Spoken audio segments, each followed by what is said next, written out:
Okay, let's move on to another series that you guested on, Good Heavens. Good Heavens was a show that my dad produced. And it was one of the very few times that I got to actually work with my dad. He played an angel, and it was kind of fun because I always wanted to be a Major League Baseball player, which I wasn't good enough, obviously, but I love baseball so much. And in this show, he gives me my wish to play professional baseball, which was kind of, I couldn't do it in real life, but in that show I got to be able to eventually. How was it working with your father? It was good. It was good, listen, the guy's got amazing timing, In 1978, you did Free Country. Free Country, I think, I did two different television, I had created two different television series that I'm incredibly proud of, that I think were really special and different. One of them was Free Country. Free Country, the idea of it was that we would take a look at a family over an immigrant who comes to America at the turn of the century. That's the character I played. And then we'd look at this family, the evolution of this family over a 70-year period. Each season would be a decade in that family's life. And the entire series was told in flashback. I, as an 89-year-old man, was telling the story of my life and when I came to America at the turn of the century up till the present. And we never did, I think we only did 5 or 6 shows. It never made it. But it was great because I played the character with prosthetics, as an old man, and then you saw me, as a young guy, as an immigrant in the Lower East Side in New York City. And it was a great show. I loved doing that show.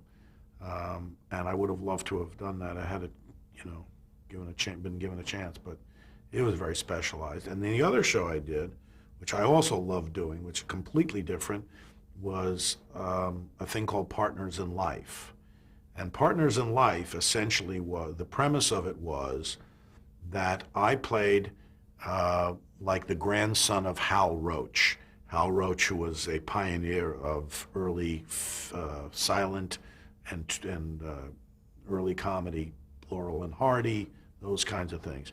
And the premise was that when they were tearing down this studio that he had, the Hal Roach Studios, to make way for a Chuck E. Cheese in the Valley, they uncovered a vault that contained 150 some odd two-reelers. These are black and white two-reelers of a comedy team, Morton and Hayes, Chick Morton and Eddie Hayes. And the idea was that each week we were going to put on another two-reeler, these old-fashioned two-reelers, black and white. And, Chris Guest directed a lot of them. Michael McKean directed. We had some great actors in it. Kevin Pollak played one of the parts. A guy named Bob Amaral played the other. And we had, shows like Daffy Dix and Society Saps and The Bride of Mumula and, those kind of things. Boy, was that a gas to do. And then that's, again, one of those way too hip for the room. Way too hip for the room. Going back to the 70s, Likely Stories, Volume 1. Likely Stories was one of the first pay television things. It was a show. It was a thing called On TV. It was on the airwaves that you could get it and pay for it. It was like before cable. And Likely Stories was a collection of 4 little short films. Billy Crystal did one, Chris Guest did one, I think Harry Shearer did one, and I did one. Mine was called Tommy Rispoli, A Man and His Music, and it featured Bruno Kirby as this limo driver, Tommy Rispoli, who was the character that ultimately became the limo driver in Spinal Tap. And the premise was that he was picking me up at the airport on New Year's Eve, and he had been going with a girl for 14 years, and he had not asked her to marry him, and they broke up right before that. So there was a whole scene with me in a limo where I'm kind of counseling him on, he's asking me stuff about All in the Family, and I'm counseling him about, what he should do with his girlfriend. Chris Guest did a thing called Dead Ringer, which was a satire of these old Humphrey Bogart black and white detective movies, Raymond Chandler kind of detective movies. And that was his thing. And Billy Crystal did a boxer, an old punch-drunk fighter. It was great. I mean, it was really, we were given an opportunity to do whatever the heck we wanted. It was great to do. I'm going to get you water.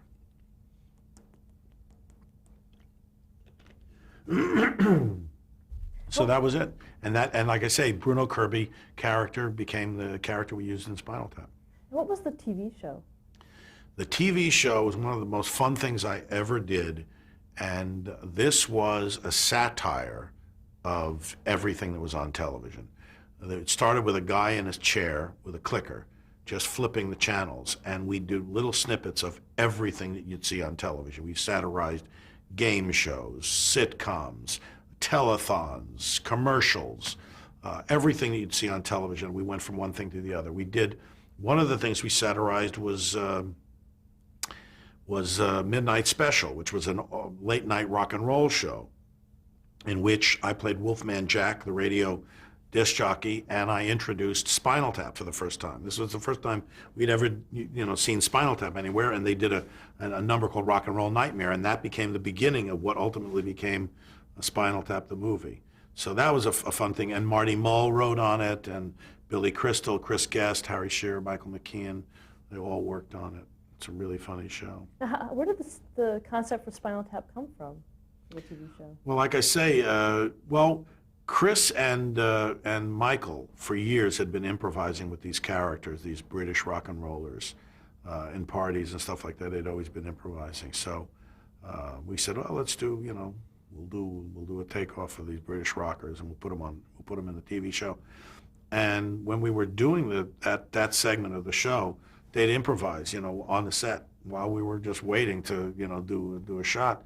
And it was hysterical. They were in character. And we said, geez, it would be great to find a way to take these characters and do something more than just this little 3-minute bit. And so that became kind of the beginnings of what ultimately became Spinal Tap. And how did it become a feature? Well, Harry Shearer and I had an idea to do this. After we finished the TV show, Harry and I had an idea to do a film about roadies and what went on backstage in a rock and roll tour. We thought we could make fun and have some fun with it. And then a movie named Roadie came out. We thought, okay, forget that. Meanwhile, Chris and Michael had done a little short of these two rockers that run into each other in a hotel room, and they did it on tape. And we kind of gravitated back towards each other. We said, gee, let's kind of put this together, and maybe we can, make a whole movie about these characters and a tour and what goes on backstage, and that kind of evolved in that way. And was this your first feature? Yes, my first feature with no script, all improvised. Is this something that you really wanted to do, to move into features? Yes, I mean, after All in the Family went off the air, I mean, I wanted to make films. I wanted to direct. I'd always directed, and that's where my passion was. It was always to do that. And at the time, it was, people in television were looked down upon by movie people. You were like second-class citizens if you did television. It's not like now. A lot of people come out of television and go into movies, and they can go back and forth, and there's no stigma. But in those days, if you were in television, you were like, ugh, you're really second-class citizen. So it was hard for me to make the change and the switch from, being a TV actor to a film director. That took a while to get that off the ground. How would you describe your experience as a first-time director? Well, I mean, it wasn't a typical first-time director experience because, like I said, there was no script. And so, it was all improvised, and it was all shot like a documentary. So it wasn't, like having to set up shots in a traditional way that a director would, design a movie. I mean, we were kind of flying by the seat of our pants and, improvising as we went along. And we just had we had an outline with an arc, very loose arc to the whole thing, and then we just kind of improvise the scenes and shoot it like a real tour on band on tour, and shoot a documentary, and then kind of shaped it in the cutting room. It took me 9 months to cut that film. So basically the writing for the film was done in the cutting room. How much did you shoot? We shot for, 25, 30 days, something like that. But we had tons and tons of footage. We had, the first cut of the film was 7 hours long. We had 4 hours of a film and 3 hours of interview footage. Just be interviewing them in all different, places. And talk about your character. Well, my character is kind of loosely based on Martin Scorsese's character in The Last Waltz, where he was in the film. He kind of put himself in the film. So I call myself Marty DeBurgi, which was kind of a cross between Marty Scorsese and, De Sica and Bergman and Fellini, and put them all together. What was the reaction of the rock community to the film? They loved it. They loved it. I mean, they saw themselves. And, I've talked to rockers over the years, and they've all seen it. And I remember one time when I was doing Princess Bride, and Sting came in to meet me for a part, and he said he'd seen the movie like 50 times. He says, every time. He says, I look at it, he says, I don't know whether to laugh or cry. And, so many stories of people telling me they have worn out their videos on bus and on tour on the bus. They throw it on all the time. They watch it. Why do you think it's become such a phenomenon? I think because it's real, I mean, when it first came out, people thought it was a real band. And then people didn't understand, why would I make a movie about a band that nobody had ever heard of and that was so bad? Why don't you make a movie about a good band like the Stones or something, or Led Zeppelin or something like that? But I said, they already made a movie about this, Led Zeppelin. I said, no, it's like Saturday Night Live, satire, you make fun of it. Oh, okay. It took a while for people to catch up to it and realize that it was a spoof. Do you have a favorite bit from the film? Well, my favorite line is, there's a fine line between stupid and clever. I love that line, and I love that whole little scene there where Howard Hessman says, I'd love to talk to you more, but we got to go sit in the lobby and wait for the limo. It's like, I'd love to sit here and talk to you, but we're busy. We have to go over there and sit over there and do nothing rather than talk to them. So that, and then of course the scene with Chris, where he says this goes up to 11, the amps go up to 11. Now, what specials have resulted from the movie? What specials?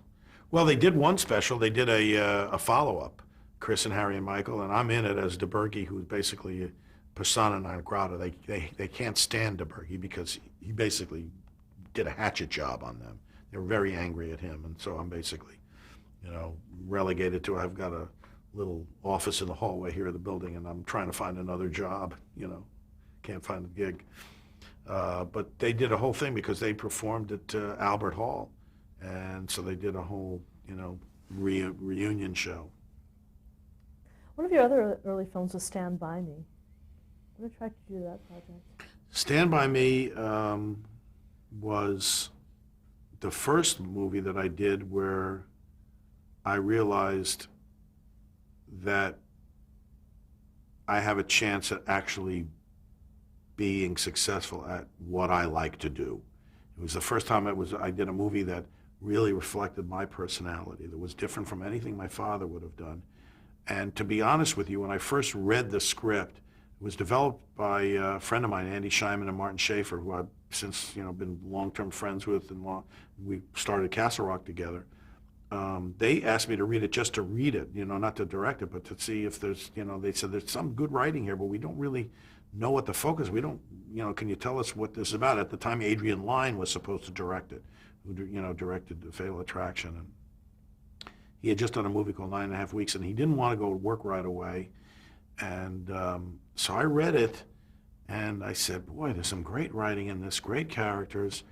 I don't really know what it's about yet, but boy, I'd like to do something like this, because it's the tone of it and the sensibility was very close to my personality and the way I saw the world. So I said, let me do this. And when I took it, and they said, okay, you think you're going to? And when I took it on, I got migraine headaches because I really didn't know what it was about. I mean, the character of Gordy was kind of an observer. He wasn't really involved in the story so much. And when I hit on the fact that he was going to be the main character and it was about him, and this journey to see the body was something he had to do in order to come to grips with his relationship to his father and how his friends helped him see him through that difficult time because he felt his father didn't love him, and his father liked the brother better and all that. And I thought, okay, now I can see what this film is. And those are feelings I had, and the strength that you get from friends and how friends can make you feel good, help you make you feel good about yourself. And the scene where Gordy, where Chris says to Gordy, says, your father loves you. He just doesn't understand you. And I felt at the time, early on, that that was similar to the way it was with my father, that he did love me, but he didn't quite understand me. And so this film was like, even though a rite of passage for those characters in the movie, it was like a rite of passage for me, because it was the first time I was making a film that was connected to my sensibility. And I was scared because I thought if people don't like this film, then I don't know what I do. Because up until that point, even Spinal Tap was a satire. My father had done satire. He had done Show of Shows. Those were satires. They did satires of movies even. So that was something I was trading in an area that my father had. Sure Thing was a romantic comedy. My father had made romantic comedies with Doris Day and with James Garner and Dick Van Dyke. And so I was still in it, trading in an area that he was in. But when I did this was something that my father never would have tried, never would have done, and this one really reflected me. So I said, if people like this, then they're going to like what I have to offer. And they did. I was lucky. They did, and it was a tremendous affirmation for me. What was your father's reaction to the film? He loved it. He's loved all my work. He's been a big fan of everything I've done. But yeah, no, he loved it. Was he aware of how you were feeling about it? I don't know. I don't know if he was aware of that I was feeling those things. And I don't know even if I was aware of it at the time. Certainly, as I was making the film, it became very clear to me that this is what was going on with me at the time. How do you think the film reflected you? Well, it's kind of melancholy, I mean, there's a kind of a melancholy side to it. It's funny. It's kind of real, and it has this kind of dark, melancholy side to it. And so I think that's pretty much my personality. What was Stephen King's reaction to the film? Well, that was the greatest thrill for me of all, because Stephen King, we showed the film to him privately in a screening, and this I knew was his life. He had written this about his own experiences, and in his life, all three of his friends that he was hung out as a kid, 12 years old, had died. Not just Chris, but all three of his friends had died. I felt that it was too much to say that all three, beside the one character dying. And we watched the film, and when it was over, he said, let me just go away. I have to go and think for a bit. And I thought, oh God, I hope he likes it. And I didn't know what he was going to think of it. And then he came back about 15 minutes later and he said, I just want to tell you, he said, this is the best movie that's ever been made out of any of my works. He said, not that that's saying much because a lot of them weren't particularly good. He says, but he said, you really captured everything that I wanted to do. And what was interesting is in his short story, when there's a face-off with the older boys and the younger boys at the body, Chris is the one that picks up the gun and stands off the older boys. And Andy Scheinman, my partner, said, since this has now become a story, because Gordy was only an observer, since now this has become a story about Gordy's becoming a person feeling good about himself, let's have Gordy pick up the gun and stand down the older boys. And that will be his, coming of age and, becoming a man and all that. And I said, great, that's what we're going to do. And when Stephen King saw it, he said, sometimes you write things and then you see this. And I looked at that and I said, why didn't I think of that? He said, that's exactly what it should have been. You had Gordy do that. And I love that you did that. And that made me feel great because he was even saying that we had gone beyond his work and it made it even better. So that made me feel great. And then from then on, we had a very special relationship with Stephen King. I went on to direct Misery, and we've done, I think, 6 or 7 Stephen King movies. We did Dolores Claiborne and Hearts in Atlantis and The Green Mile and Needful Things. And he always says, Castle Rock will have a first shot at whatever it is he wants to do. And he gives it for $1. When we did Misery, that was the most important book that he had written, novel, because it was reflecting, again, him as a writer and his fear about the fans not liking him for wanting to do something other than, the kinds of things that he had done. He said, I will only let you do this, because he had not sold the book. It was in hardcover and nobody had bought it. He said, I'll only let you do this book if Rob will either produce or direct it. He wanted to make sure that I would be involved in it. So I agreed to do that, and that's how we got to get Misery made. How was Kathy Bates cast in that? Kathy Bates was, Bill Goldman said, who would be great for this part is Kathy Bates. And I said, absolutely, she's perfect. I had seen her on stage in a number of things. She's an incredible actress, and I knew she'd be perfect for the part. She was certainly not a star, and people didn't know her all that well at the time. But I said, this is who Annie Wilkes should be. And so, but it was Bill Goldman's suggestion. Going back, let's talk about the Princess Bride, how that came about for you. Well, The Princess Bride, after I had done, actually after I was in the middle of finishing up The Sure Thing, and I was thinking about what I wanted to do next. And I said to Andy Scheinman, I said, they make books out of movies. I was such a neophyte, I didn't know what the heck I was doing. I said, my favorite book as a kid, as a young adult growing up, was The Princess Bride. I loved that book. And I said, and I went and read it again. I said, wow, it's still fabulous. It is just the hippest, smartest, funniest book, ever. And it combined all these sensibilities, satire and adventure and romance, had all this stuff in it. I said, wow, this is cool. And I said, I'd love to make a movie out of this. I was so naive. I didn't know that, they had tried to make them, Francois Truffaut was involved, Redford was involved, Norman Jewison. It was on a list of the, one of the great screenplays that had never been made, on the list of 10 great. So I decided, let's see if William Goldman would have let me do it. I was like an idiot, I thought, well, who knows if he'll say yes, I don't know. I went to his apartment. First of all, he wanted to see, he didn't know, he had not seen anything. He saw Spinal Tap. He thought, that's good. And then I showed him The Sure Thing. It was in rough cut form, and he looked at that. He says, okay. Then he agreed to even take a meeting with me. And I walked into his apartment. I was with Andy Scheinman, and he said, at the door, he greeted me. He said, this is my baby. I want this on my tombstone.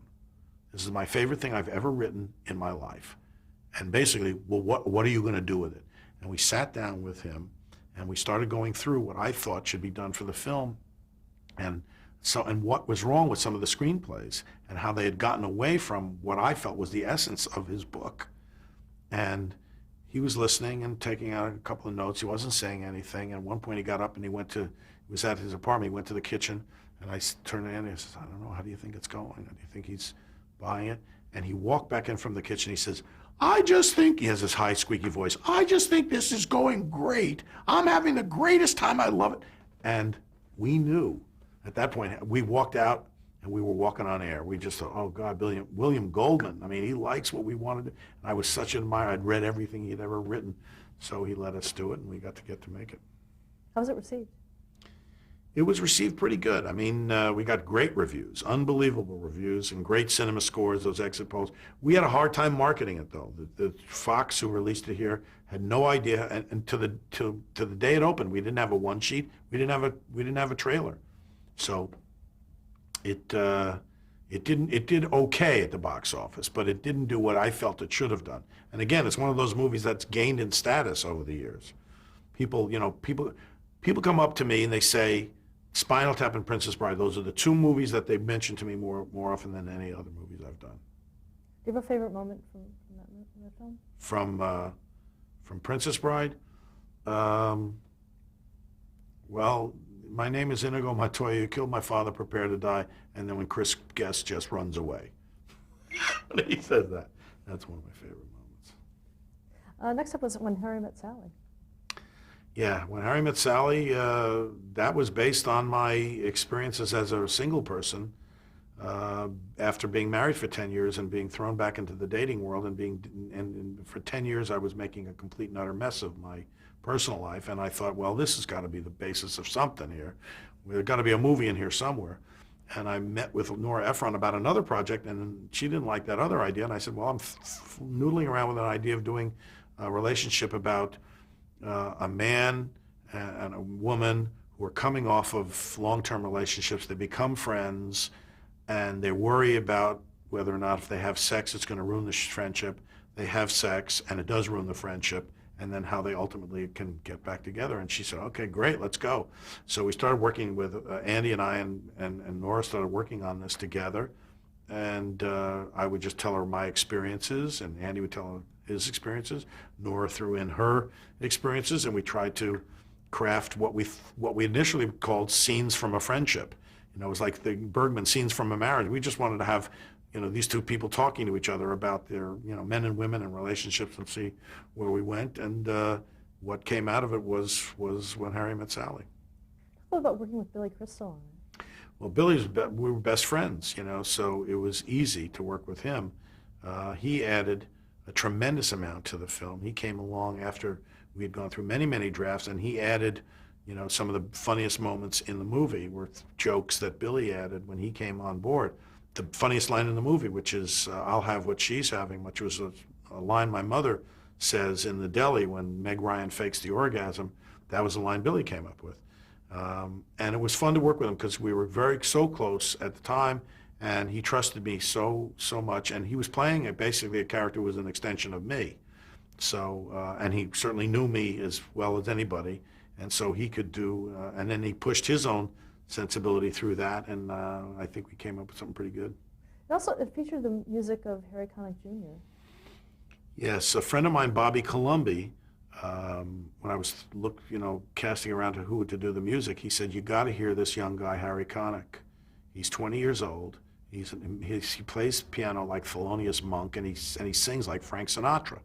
And he played me the CD of his, and I went, holy mackerel, this is amazing, you know. And so I said, we got to get him, and we brought him in, and he played piano. He sung on it. Mark Shaman did a lot of the orchestrations, some of them Nelson Riddle type orchestrations, and we picked these old standards, and some of them Harry sung, some of them we took from existing recordings, and built this kind of soundtrack of standards. You also worked on A Few Good Men. Yeah. About that. Few Good Men was based on a Broadway play that was written by Aaron Sorkin, and the way we got involved in that was we were looking for a writer to write on a project we had at Castle Rock called Malice, which was a thriller with Nicole Kidman and who was it? Geez, now I'm going, Alec Baldwin and Bill Pullman. And we needed a writing sample, looking for a writing sample, and they sent over A Few Good Men. And Rachel Pfeffer, who was one of our executives, said, well, wait a minute, what about this? Or Martin Schaefer had read it. One of them said, what about this? What about this as a movie? And we, at that time, TriStar owned the rights to it. But I went to saw the play on Broadway, and I went, wow, maybe we can make a movie out of this. It's an incredible story. And I hooked into it because not only was it set against this backdrop of, military justice system, but it was about this character, Caffey, who had a famous father that he could not live up to, and had skated his way through life in plea bargaining cases and not really tested himself in a courtroom in any meaningful way. And I thought, I can understand this guy, and I can tell this story. So we bought the thing from TriStar, and we started working on it with Aaron, crafted the screenplay. And interestingly enough, it's, I think, one of the only times ever that, based on the work we did on the screenplay, Aaron actually went back and rewrote his play for the National Touring Company based on changes we made to the screenplay. How was it working with Aaron Sorkin? Well, he's brilliant. He's I think, the most brilliant writer writing in Hollywood today, bar none. I mean, if you look at his work on The West Wing and The American President before that, which is essentially became the basis for The West Wing, he's absolutely brilliant. Absolutely brilliant. Stop there to change the tape.